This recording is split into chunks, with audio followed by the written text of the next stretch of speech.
All right, so I'm doing a septic inspection here, and we have bad news. We have a failing drain field.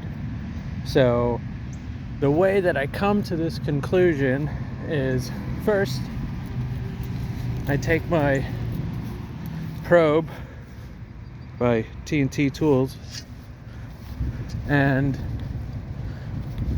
I poke around until I find stone. So, for example, you probe in here. Okay, you don't hear anything. It's dirt. And when you probe, and then you hear this. Okay, you know you're in stone. Okay, so I found my drain field, and then I take my big bar.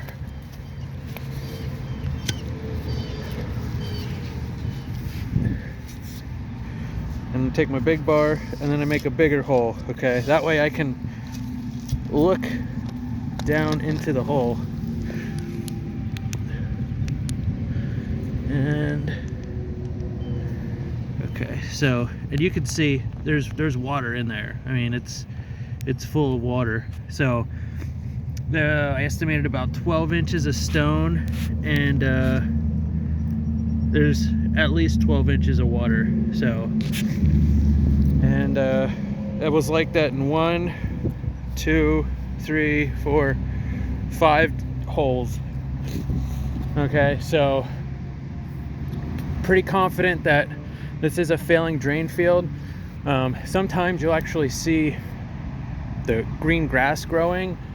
It's early March here in Pennsylvania, so if this was like more in summertime, this probably would be a lot like dark green area. Like you would be able to see it probably. There also is a chance that it's just saturated from rain and snow melt. So we had a decent amount of snow this year. We also had snow melting recently, and then we just had like 2 days of heavy rain. But in my experience, it just, I don't think that's it. I might offer to come back in a few days and recheck it. That's why I marked my holes. So it is supposed to rain again tomorrow, so I don't know. We'll see what happens. Of course, when you're buying a house, you only have about 10 days, 14 days to have it done. So we will see what happens.